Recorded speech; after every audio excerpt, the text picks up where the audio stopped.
All right, so I'm here with Jason. What do you do for a living? I'm a freelance video editor and a part-time college professor. And on the side, I do a little bit of on-camera hosting and voice acting. And how did you get into doing all this? The video editing started after I left an IT career because I was absolutely miserable. Yeah. IT is one of those careers where sometimes, depending on what your job is, you will never have a good day. And it's one of those things where you're only taking things away from people. Like, you're coming in, it's like, oh, we're going to take your computer and here's a new one and you're going to hate it. So that was just how it every day was. You never have that day where everyone's happy to see you, you know? So I ended up transitioning into like video editing, just trying it one summer and then loving it. So I went into going to film school.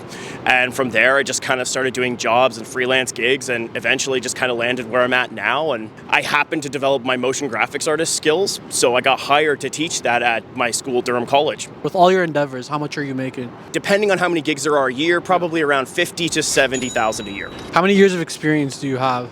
Oh gosh, how old am I?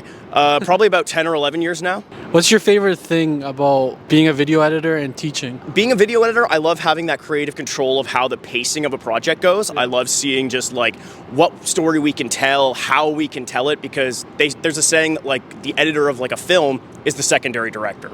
And there's truth to that. As far as teaching goes, I love seeing people like learn something and see them slowly start to grasp the idea. And I love like, I teach in like an animation program, so my students are like wonderfully nerdy. So it's so fun to just nerd out with them. Like, you know, they'll come to class passionate about like Star Wars or gaming or something like that, and we can orient a project around that. So it's really fun to kind of just like use those attributes, use those interests they have to kind of make them more passionate about it. Like, we have one project where I get plastic lightsabers and make them do the lightsaber effect. So I get them to come outside and just fight each other. So it's a lot of fun that way. That sounds pretty cool, like a good environment. Yeah. Oh, I love it. It's so much fun. And what advice would you give to someone that wants to do motion graphics and become a video editor? I would say look at what your favorite creators are doing. Watch their pacing, watch how they tell the story, watch how even they like inflect when they're talking, because when you're making a video, all those elements come together. The music, the sound effects, the picture, everything, the motion graphics. So if that's the case,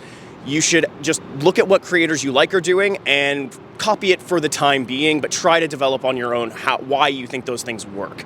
And look up like tutorials. There's great tutorials on YouTube on how to do good video editing, how to do good motion graphics. So there's plenty of tools out there to kind of start your journey and start learning.